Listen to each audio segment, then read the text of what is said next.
live in downtown Detroit. Local 4 live stream with Jason Carr starts now. Que pasa? What's going on this Monday morning? Off to a chilly start. What are you using? What are you digging out of the back of the closet in order to stay warm? Is it your Michigan hoodie? Is it your Michigan State sweater?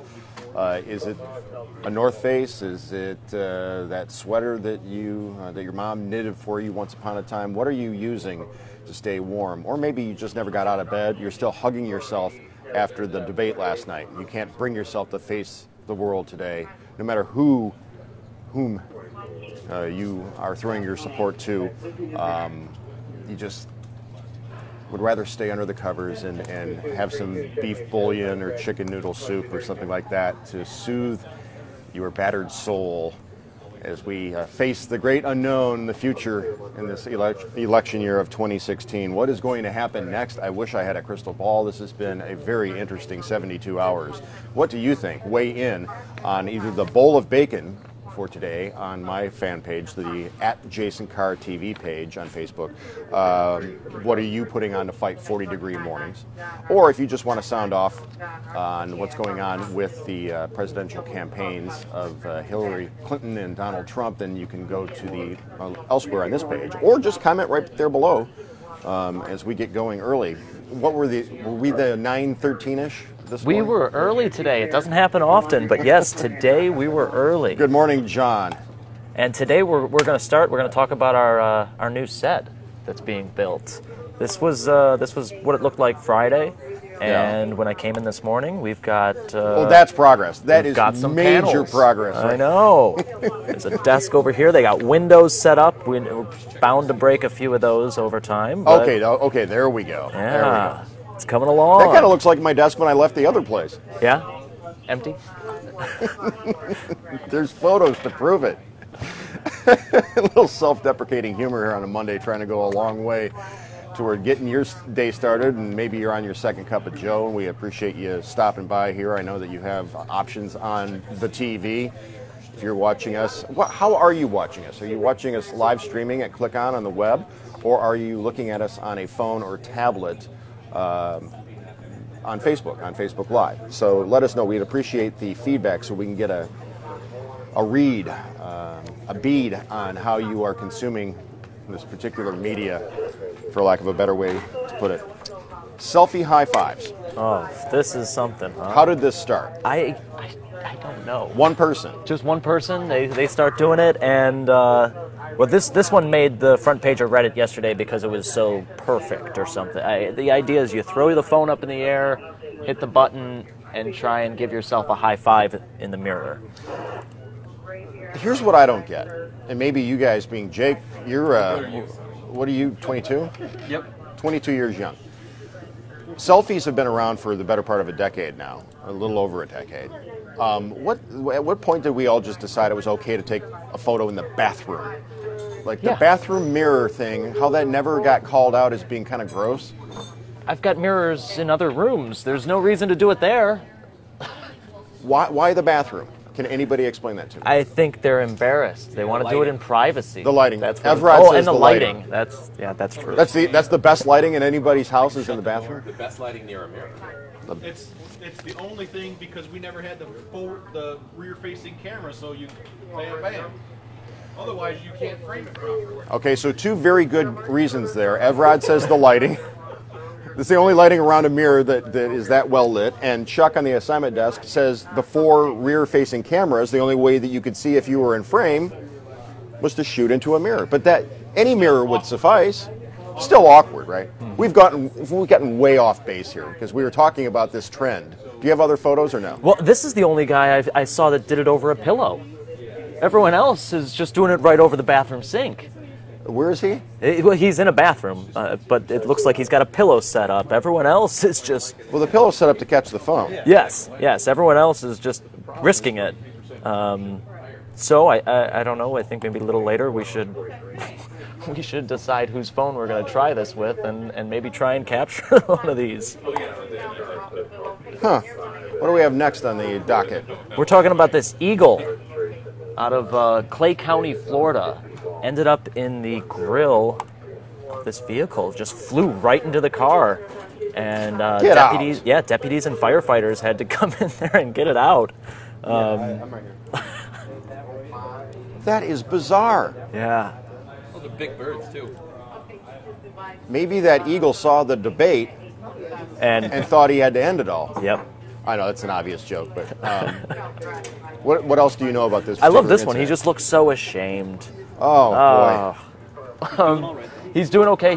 He's been turned to a wildlife sanctuary, Beeks Wildlife Sanctuary, and is recovering. So we wish him a speedy recovery. I'm going to share this live broadcast right now on my page on Facebook with the headline, Unreal Eagle Encounter and Other Stuff. Do you think that's explanatory enough? That's pretty good. That's pretty good. Let's go back to the eagle photo. Okay, let's move along to the Galaxy, or the Samsung Note 7. The Note 7. Over the weekend, some developments with this. The replacement phones are no better than the original bursting into flames models. So, where are we at with this? It looks like AT&T, T-Mobile, and Verizon have halted replacement sales over the weekend, and Samsung has completely stopped producing the phone. All right, so on that note, I would point out, and this is purely because I know this because I'm an Apple investor, full disclosure. Apple stock is up over 1% this morning in pre-market trading ahead of this Samsung, or because of the Samsung business, because they're a major competitor to Apple, so obviously Apple would stand to benefit because the iPhone 7, thus far, is not bursting into flames, causing fires, or people being told to turn those off on the airplane. And it's not even if it's turned off, because even if True. it's turned off, this can happen. And I didn't realize, the first one that exploded was on an airplane. You keep that in your pocket. Maybe I should have made this the headline on my share to my page. Healthy Taco Bell. Apparently, Taco Bell is quietly becoming one of the healthiest fast food options out there, and they're doing so pretty much under the radar. They're not making any big pronouncements, any big marketing campaigns, or trying to go viral or anything like that. They have a dietitian who's heading up their food quality, and she is, while they're still offering all the late night edibles that you're looking for, that are high in sodium and cheese and beef and meltiness and all that stuff, they're also concurrently making more healthy options available on the menu. And really, that can't be a bad thing, right? Well, from what I understand, Taco Bell, for vegetarians and vegans, this is the go-to for fast food because they have bean burritos. Absolutely. Yeah, none of the others offer those type of options where you can substitute certain things and have that many options for food. What do you think, Facebook Nation, Local 4 Nation, Bowl of Bacon Nation? Don't forget, Bowl of Bacon today. What are you getting out of the back of the closet that you're so happy to see that makes you feel warm and fuzzy on this Monday morning? It's cold outside. Maybe have debate hangover. You're looking for that chicken noodle soup for the soul in the form of something that you wear. Are you getting out Grandma's sweater? Are you getting out Grandpa's cardigan? Are you getting out that favorite college sweatshirt? Maybe your Lions hoodie getting a workout today because of their victory. We'll get to them in just a minute. But back in the day at Michigan State, I worked at the State News, the student newspaper, almost the entire time I was there. And it was a ritual for me to go across the street from the Student Services building to either the Peanut Barrel for the Papa Joe's cheeseburger or to Taco Bell for steak soft tacos and something called a chilito. Chilito? Chili cheese burrito. Wow. The chilito wasn't that good? It's gone, but I think you can get it if you order it by the right name. I think if you say chili cheese burrito, I think they'll cook it up for you. I'm guessing. From what I understand, there are all sorts of secret products that if you know the right way to order them, you're able to get them. I love the chilito. Papa Joe's cheeseburger, only thing I liked better at the time than chilito. All right, let's talk about the Lions, the aforementioned Lions. Pulling off the improbable, snatching victory from the jaws of defeat when it looked like they were going to go down in flames yet again after starting fast and then just tanking in the second half. And thanks to Slay, everything worked out. Chuck, the Michigan guy, is like, yeah, meh. They win the games that they're not supposed to and lose the games that they're supposed to win. So they hand Philadelphia their first loss, and they avoid going to 1-4 in the season. Instead, they're 2-3, possibly saving Caldwell's job in the process. Though there are those out there who believe that Jim Caldwell is Martha loves Jim Caldwell, so Chuck says it doesn't matter who coaches the Lions. But thanks for that. By the way, eventually you might expire before the Lions make it to the Super Bowl. And that may come about in one of 20 different ways that you probably haven't considered. You think that maybe a terrorist attack would be a likely form of... ISIS. It's a joke. ISIS. Got it. ISIS? Yeah. Pushing up I couldn't hear you because of the scanner. Would cause you to push up the daisies, but let's go through these one by one, John. Well, this was something from Salon.com, and at number 20, we've got fireworks. The odds are 1 in 615,000. These are ways that you could die. So Yes. if you're scrolling through your newsfeed and you just happen to catch this, please stay with us because we will count down 20 ways to die statistically in order, getting to number 1. Number 19. Tsunami. That's going to be 1 in 500,000. Number 18. Asteroid. Asteroid? Asteroid. 1 in 500,000. You have a 1 in 500,000 chance of being killed by an asteroid. I would presume this would also be a meteorite. It happens. Yeah. This isn't just something out of a Bruce Willis flick. Number 17. Dog attack.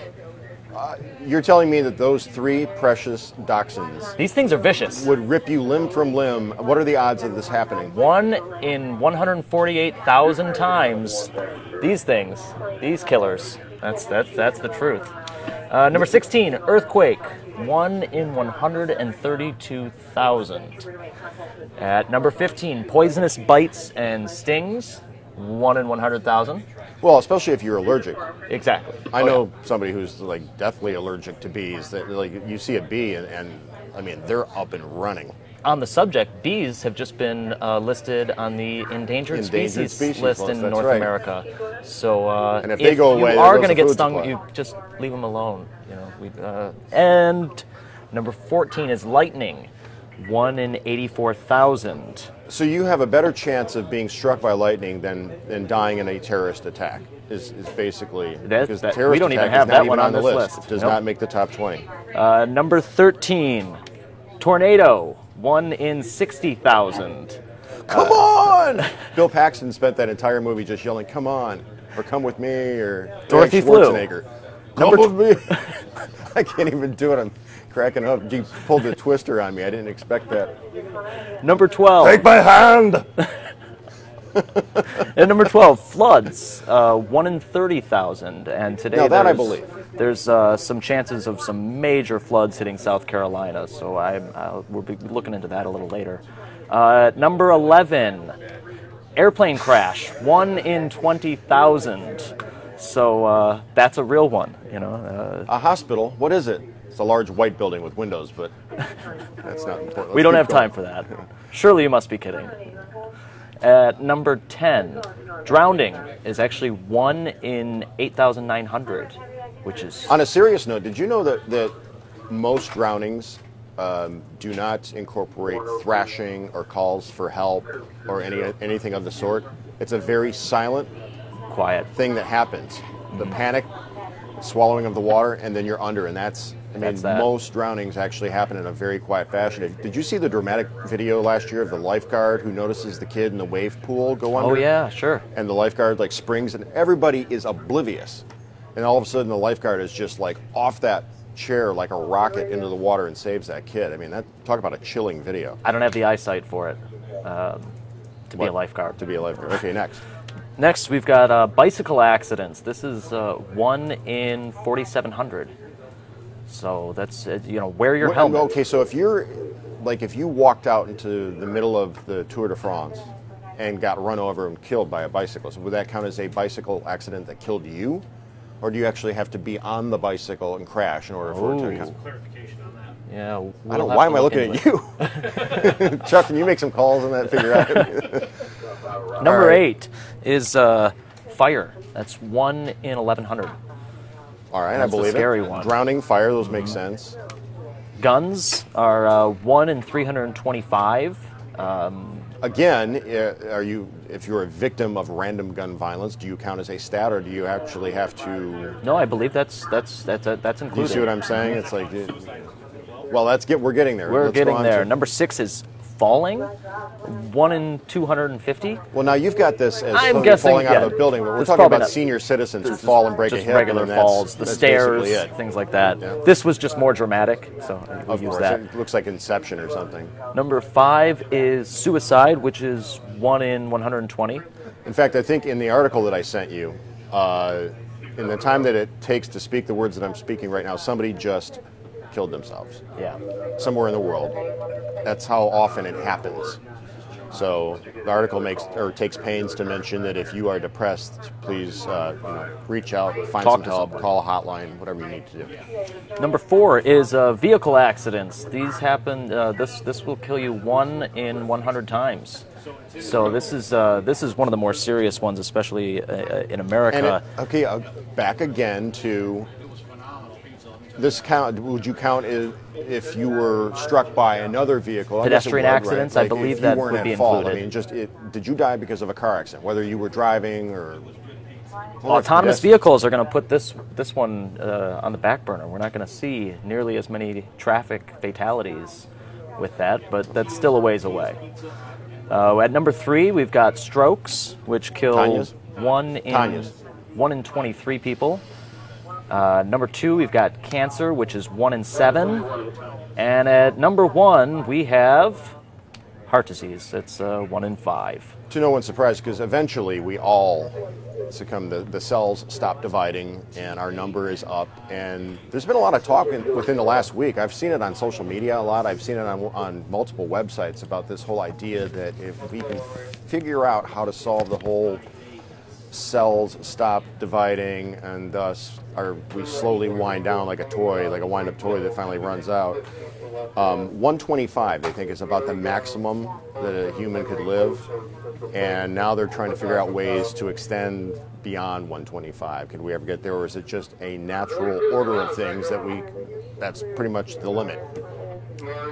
Let's hope we can push it. Let's push it further. But Are you one of those? You one of those live forever guys? yeah, oh yeah, yeah. Really? Maybe a couple hundred years, sure. It's got a long way to go. 28? 28. So yeah, another couple hundred. I'll be satisfied with that. Okay, so again, to recap, selfie high fives, Eagle, Galaxy Note 7, a healthy Taco Bell, the Lions, and death. In no particular order. Also, the bowl of bacon, don't forget. What are you digging out of the closet or out of the bin that you haven't seen in 6, 7, 8 months that keeps you warm on cold mornings like today? Carolyn says a warm hoodie. Bonnie Booth is wearing sweats and socks. I miss summer already. Well, it's going to be 74 in 2 days, so today's high is 61. Lots of sunshine today. Actually had to put shoes on, says Liz. No flip-flops or sandals. Heating the house, Chris Johnston is, staying inside until it warms up. John is on the computer trying to buy a plane ticket to somewhere warmer. Diana is wrapped in a blanket. Eric says, no furnace yet, just jeans and a long-sleeve t-shirt. Straight up putting on a parka is Mandy Porath-Hurt, one of the founding members of Bacon Nation. Good morning to her.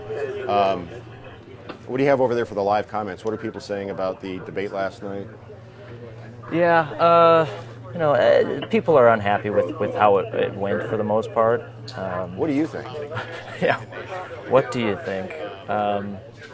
So we're looking at a lot of these. You know what? Someone mentioned war, and that wasn't on our list. But I would assume that maybe the numbers just aren't there. I don't know how many. Did you see the one that says Beverly Houston says good morning from Manhattan, Kansas? I didn't know there was a Manhattan, Kansas. So Houston says good morning from Manhattan, Kansas. That's a lot. There's a lot of municipalities going on there. Debbie Garrity loves the chill, she says. Interesting. Doreen thinks it's a depressing topic.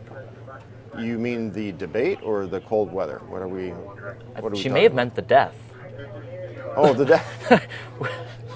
There's that too. Here's what John says about suicide, Chuck. One of the most dangerous people around you is you. No reaction. He's not paying attention at all.